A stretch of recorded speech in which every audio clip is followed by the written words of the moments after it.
Monitoring progress. When it comes to measuring body fat, bioelectrical impedance devices tend to be the least accurate, particularly in very muscular individuals. And measurements can vary with hydration status. Skin calipers are better, but are operator dependent, and DEXA is generally the most accurate.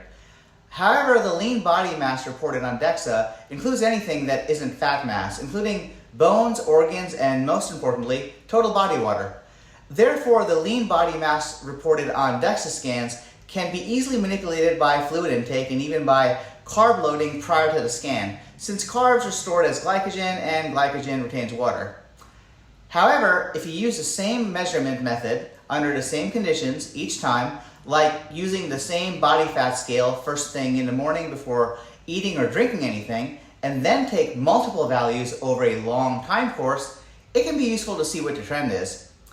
However, people tend to get hung up on the numbers and what they mean, as well as the week-to-week and even day-to-day fluctuations in those numbers. Measurements fluctuate depending on hydration status and even on where you are in your menstrual cycle. Skin caliper measurements are less susceptible to these fluctuations, but still subject to human error. Furthermore, most people are simply wanting to look better over time, and improved appearance doesn't always correlate one-to-one with body fat percentage. Different people look different at the same body fat percentages, regardless of what you see on all those infographics. With all this in mind, it's important to know what you're actually trying to monitor, and for most people, it's appearance. If someone wants to look better, sequential pictures every couple of weeks under similar lighting, first thing in the morning, wearing the same clothes, preferably swimwear, gives you information on the actual outcome that you are looking for.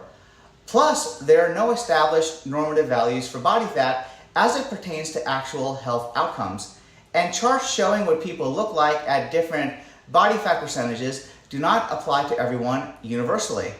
The more muscle you carry, the better the chances are that you will still look good at a higher body fat percentage. However, having a waist circumference that exceeds the World Health Organization reference values puts you at higher risk for cardiovascular disease and metabolic syndrome. So if you're going to measure anything, waist circumference would be it. Finally, while BMI may not be useful in someone who is extremely muscular, it is still valid for the vast majority of the population and correlates well with health outcomes. Since BMI is simply a ratio of your weight over your height squared, monitoring your body weight regularly remains useful. So remember that placing too much value on numbers alone can keep you from seeing the big picture. Take measurements, of course, particularly body weight and waist circumference, which are both easily accessible and tell you a lot about health risk, and feel free to monitor body fat as well. Just don't put too much stock in the absolute values. You're just noting the trend, not using it as a value judgment. Additionally, if you aren't making adjustments to your behavior based on the data you are collecting, you have to consider why it is even relevant. Most importantly, monitor your performance, because as your performance improves, you will look better, as long as you aren't in a crazy calorie surplus.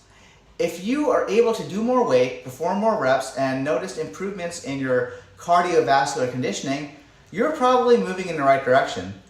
Using performance metrics rather than body composition is much more intrinsically rewarding, and the people who end up looking the best in the long run focus mainly on performance.